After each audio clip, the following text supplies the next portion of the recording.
I walked into my son's room to say goodnight, but his best friend was waiting for me. Today, I have a story that still makes my heart race every time I think about it. It was supposed to be a quiet, ordinary night.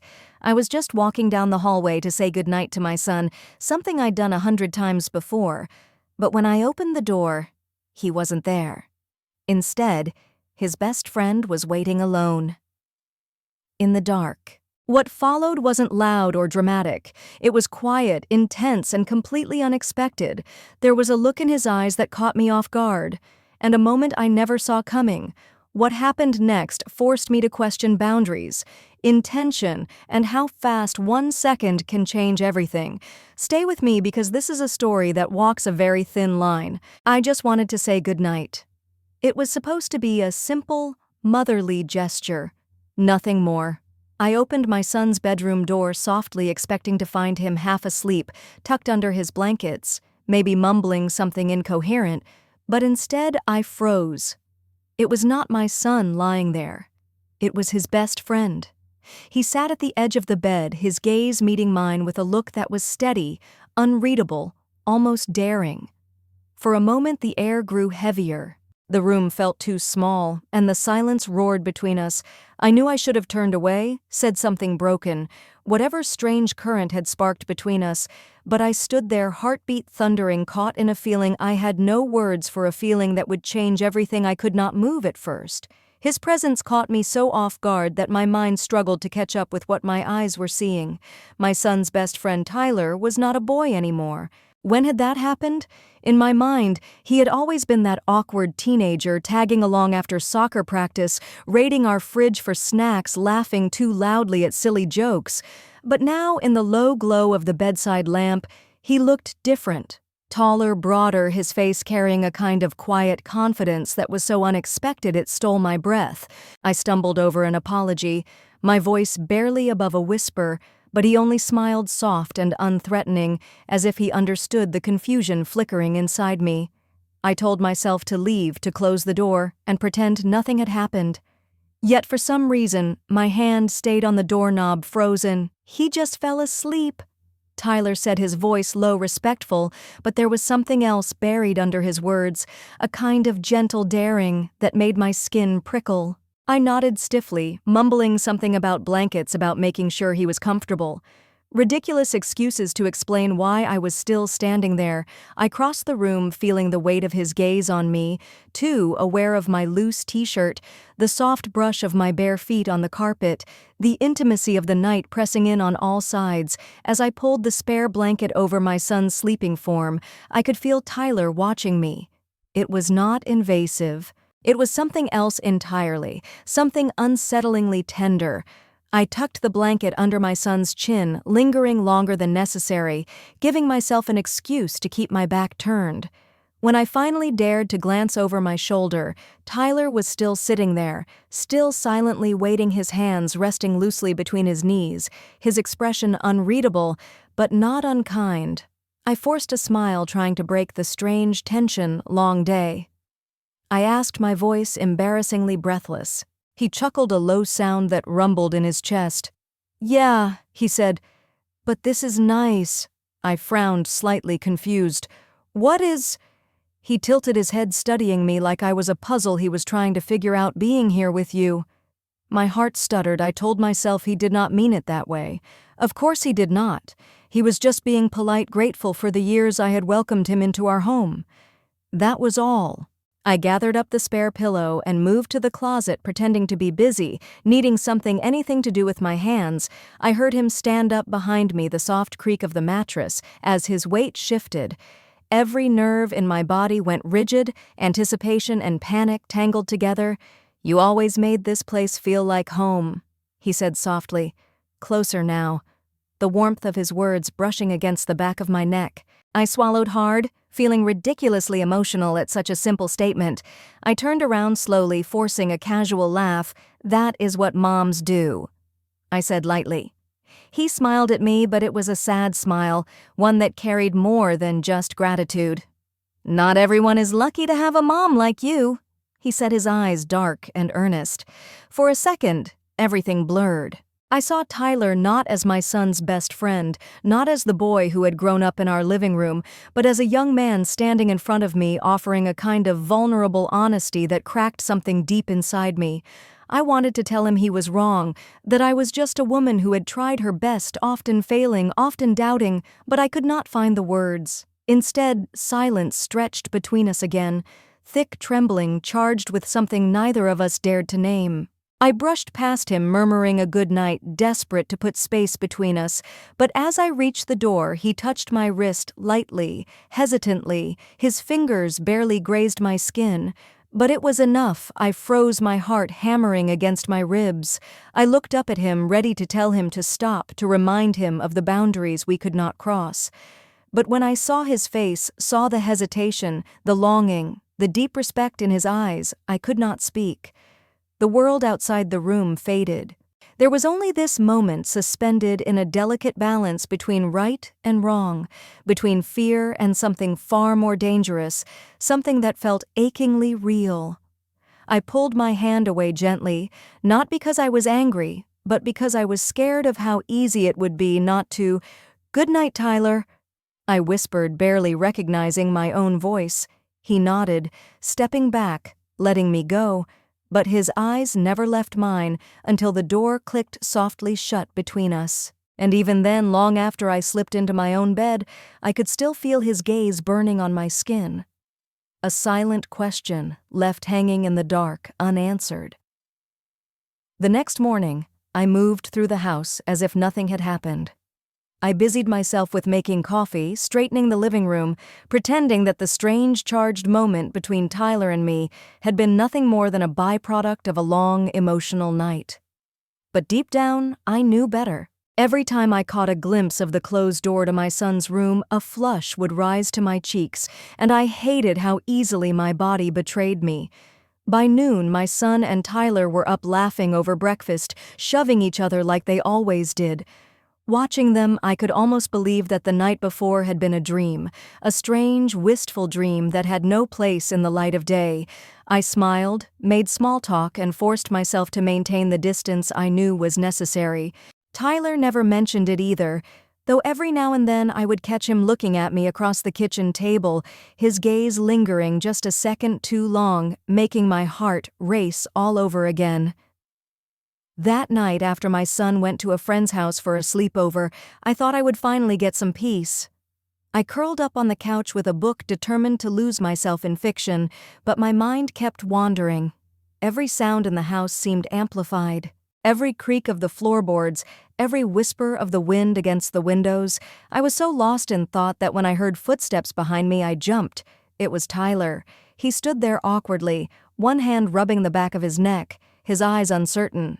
"Sorry," he said. "I did not mean to scare you." I smiled weakly, setting my book aside. "It is fine. I was just distracted." He hesitated, then sat down at the far end of the couch. The distance between us was polite appropriate, but the air was thick again, humming with all the things we were trying not to say. We made small talk for a few minutes about school, about my son's crazy plans for the weekend, but it felt forced, hollow. Finally, Tyler fell silent. I glanced over at him and found him watching me again, that same unreadable look in his eyes. "Can I ask you something?" he said quietly. My stomach twisted. I nodded, even though part of me screamed to run. "Last night," he began, then stopped, struggling for words. Did I make you uncomfortable?" I opened my mouth to deny it automatically. But the truth caught in my throat. I looked at him, really looked at him, and saw not just the young man he had become, but the boy who had always looked to me for guidance, for comfort, and now somehow for something more. "No," I said finally, my voice barely above a whisper. "You did not." He let out a slow breath, like he had been holding it in all day. He leaned forward slightly, his elbows resting on his knees, his hands clasped tightly together. "I do not want to make things weird," he said. I have always." He trailed off, shaking his head, as if the words were too dangerous to speak aloud. I waited, my heart hammering. "I have always thought you were incredible." he finished in a rush, his cheeks flushing red. Not just beautiful, but strong kind. You always made me feel safe, wanted. Even when I did not feel that way anywhere else, the sincerity in his voice broke something open inside me. I felt tears sting my eyes, but I blinked them away. I wanted to tell him that he was just confused, that I was too old, that this was wrong on so many levels. But when I opened my mouth, nothing came out. Tyler shifted closer still, cautious, still giving me every chance to say no. "You are not just my friend's mom," he said, his voice low and rough. You are you. I felt the warmth of his presence, the tension stretching so tightly between us, it was almost painful. Slowly, without thinking, I reached out and touched his hand. Just a simple touch. But the way he responded, the way his fingers curled around mine so gently, so reverently, made my chest ache. "You should not," I whispered, even as I laced my fingers through his. "Maybe not," he agreed, his eyes never leaving mine. "But I cannot help how I feel." The truth was, neither could I. Before I knew it, he leaned in. It was not a bold move. It was hesitant, almost shy, like he was asking permission with every inch he crossed. I could have stopped him, I should have. But when his lips brushed mine, soft and tentative, I melted into him. The kiss was feather-light at first, a mere question. When I did not pull away, he grew bolder, cupping my cheek with one trembling hand, deepening the kiss in a way that made my entire body light up with heat and longing. I threaded my fingers through his hair, feeling the silky strands slip between them. My heart pounded so hard, I thought he might hear it. His hands moved to my waist, tentative and respectful, as if I might vanish if he touched too hard. Every part of me felt alive in a way I had not experienced in years. When we finally broke apart, we were both breathing heavily, our foreheads resting together. "I am sorry," he whispered, though he did not sound sorry at all. I laughed softly, a broken, breathless sound. "I am not." He smiled, a real brilliant smile that made him look so young and vulnerable that it made my heart twist painfully. "Neither am I," he admitted. We sat there for a long moment, just holding each other. Neither I knew this could not last. I knew there would be consequences, complications, regrets. But right then, in the soft cocoon of the night, none of that mattered. All that mattered was the simple, overwhelming truth: I was seen. I was wanted. I was alive. And for the first time in what felt like forever, I let myself believe I deserved it. The days that followed were filled with silence wrapped in noise. My son never suspected a thing. He came and went, laughed with Tyler, shared meals with me like everything was exactly as it had always been. But everything had changed. I had changed, and I was terrified that it showed. I would catch glimpses of myself in the mirror and barely recognize the woman staring back. There was color in her cheeks, yes, a light in her eyes that had not been there in years. But there was something else too. A flicker of shame she was trying to bury beneath her smile. Tyler had stayed the rest of the weekend, and we had danced around each other like gravity was working overtime, always pulling us closer, always one step from falling. We never spoke about the kiss, but every time we were alone the air thickened. Every glance lasted a little longer than it should have. Every casual touch lingered just a second too long, and then Monday came. Real life resumed its place, unapologetic in its routine. Tyler went back to campus. My son returned to school, and I was left with the quiet. But it was not peace. It was deafening. I replayed everything over and over. The touch of his lips, the softness of his hands, the way he looked at me like I was more than just a passing moment. I should have been disgusted with myself. I should have felt regret. But what I felt instead was more dangerous longing. I wanted to hear from him. I wanted to know if he was thinking about me the way I was thinking about him, but I was also terrified he might reach out because I did not trust myself to say the right thing. Then one night, just after I had finished cleaning up dinner, my phone buzzed. It was a message from Tyler. "Are you okay? Simple, harmless." But my hands trembled as I stared at it. I waited a full hour before replying. And even then, all I could manage was, "I do not know." His reply came instantly, "Me neither." And just like that, the floodgates reopened. The conversations were cautious at first. We talked about school, about my son, about books and music, but underneath every message was an unspoken thread that tied us together, a quiet yearning, a confession neither of us dared to put into words. One evening he sent me a photo of the sky, a deep orange sunset bleeding into purple, reminded me of you. My chest ached. How could something so simple feel so intimate? I began to question everything, my own boundaries, my principles, the life I had built. Was I lonely? Absolutely. Was this a distraction? Maybe. But it felt like more than that. It felt like the first time in years that someone had seen me not as a mother, not as someone's ex-wife, but as a woman. Still, the guilt gnawed at me. I would lie awake at night, staring at the ceiling, wondering what kind of example I was setting.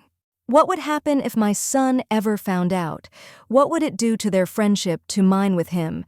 And yet the thought of severing whatever it was that had begun between Tyler and me felt like cutting off my own breath. One Friday evening, my son told me he would be out late, some group project or maybe just another excuse to hang with friends. I nodded, pretending not to care, but the moment he left, I felt the weight of anticipation crash over me. I did not know if Tyler would come. We had not made plans, but part of me hoped he would. He did. He arrived an hour later, quietly slipping into the house as though we had rehearsed this in another life. When I opened the door, our eyes locked and nothing needed to be said. We sat across from each other in the living room. The silence was both comfortable and tense, like the pause before a storm. He looked older, somehow more serious, but there was still that boyish charm tucked beneath the weight of something deeper.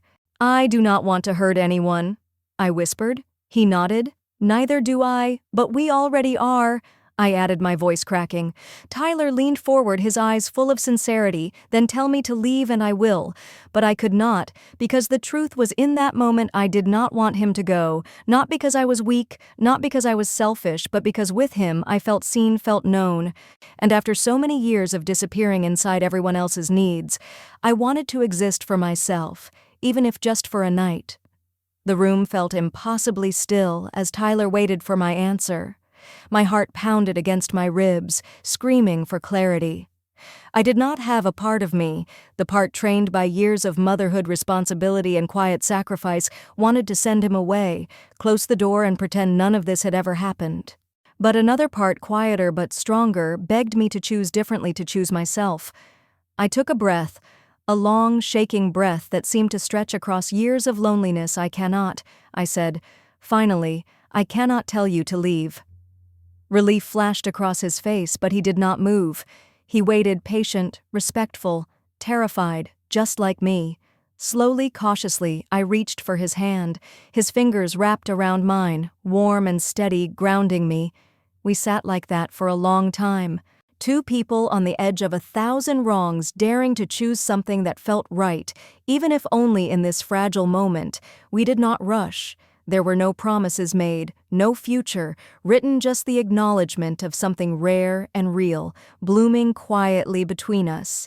Maybe it would break us, maybe it would save us. I did not know. All I knew was that for the first time in a very long time, I felt alive, and that I decided was worth everything. I still think about that night, about how one quiet step down the hallway turned into something I could never have prepared for.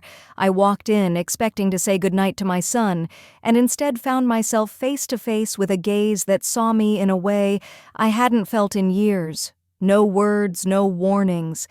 Just a moment that held more weight than I could admit out loud.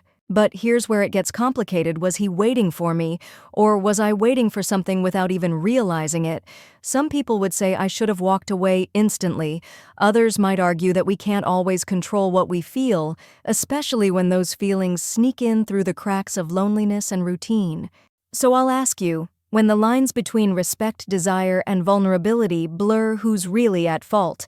Was it his responsibility to keep a boundary, or was it mine to never let the moment breathe? Let me know in the comments, would you have shut the door and walked away?